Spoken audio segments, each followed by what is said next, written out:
সবাইকে ধন্যবাদ আমার আবার খবর দিকে লক্ষ্য রাখার জন্য। নিশ্চয়ই টের পাচ্ছেন প্রকৃতি কি পারে। আজ দুটো দিন আগে যে ঝড় গেল, ঘূর্ণিঝড়ের প্রভাবে আবহাওয়া কিন্তু একদম ঠান্ডা ছিল। এমনকি সর্বোচ্চ তাপমাত্রা নেমে গেছিল স্বাভাবিকের থেকে 8 ডিগ্রি নিচে, ভাবতে পারেন।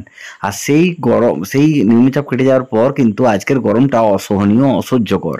কারণ যেখানে দাঁড়াচ্ছেন সেখানে কিন্তু দরদর করে ঘামছি আমরা। ফ্যানের তলায় দাঁড়ান বা ফ্যানের বাইরে দাঁড়ান, কারণ অসম্ভব জ্বালাকর একটা অস্বস্তিকর গরম ছিল কিন্তু আজকে দক্ষিণবঙ্গের প্রত্যেকটা জেলাতে। চলুন শুরু করি। আগামীকাল তার থেকে রেহাই মেলার কোনো সম্ভাবনা আছে কিনা? রেহাই পাওয়ার তো কোনো সম্ভাবনা নেই, কারণ কালকেও সকালের দিক থেকে আকাশ থাকবে মোটের উপর পরিষ্কার। যত বেলা বাড়বে তত একটা অস্বস্তিকর একটা গরমের পরিস্থিতি তৈরি হবে।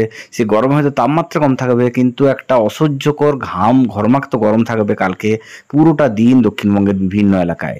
বৃষ্টির সম্ভাবনা সেভাবে নেই বললেই চলে। মাঝে মধ্যে কোথাও কোথাও বিক্ষিপ্তভাবে স্থানীয় বজ্রগর্ভ মেঘের জন্য বৃষ্টি হলেও হতে পারে, তবে তার সম্ভাবনা খুবই ক্ষীণ।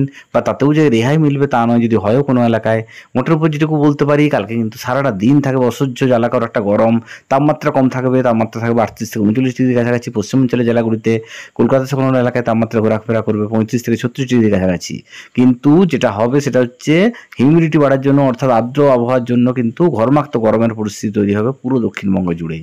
চলুন শুরু করি সে থেকে রেহাই পাওয়ার আশা আছে কি না আগামী কয়েকটা দিনে। তবে যেটুকু দেখতে পাচ্ছি, আগামীকাল বুধবার, বৃহস্পতিবার এবং শুক্রবার দিন কিন্তু আবহাওয়া একই রকম থাকবে, তাপমাত্রা একই জায়গায় দাঁড়িয়ে থাকবে। তার সঙ্গে অস্বস্তিকর ঘর্মাক্ত গরমের পরিস্থিতি থেকে রেহাই পাওয়ার কোনো সম্ভাবনা নেই আপাতত শুক্রবার পর্যন্ত। শুক্রবার বলবো না, শনিবার দিন দুপুর পর্যন্ত। শনিবার দিন দুপুরের পরে কিন্তু বিকেলের দিকে, শনিবার বিকেলে এবং রবিবার দিন বিকেলের দিকে কিন্তু ঝড় বৃষ্টির সম্ভাবনা আছে দক্ষিণবঙ্গের বিভিন্ন এলাকায়। তো এখনও বলছি, এখনও 2-3 দিন বাকি, অনেক কিছু পরিবর্তন হবে। এবং যেটুকু দেখতে পাচ্ছি, সমস্ত জায়গায় যে বৃষ্টি হবে তা কিন্তু নয়।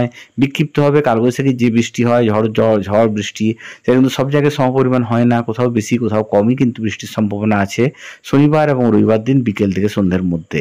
যদিও সোমবার থেকে আবার আবহাওয়ার পরিবর্তন হবে।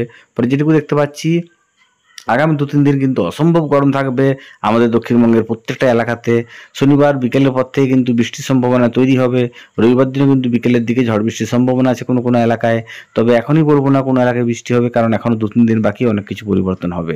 সব ভালো থাকুন, সুস্থ থাকুন, আর আমার আবহাওয়ার খবর দিকে লক্ষ্য রাখবেন। সবাইকে শুভরাত্রি।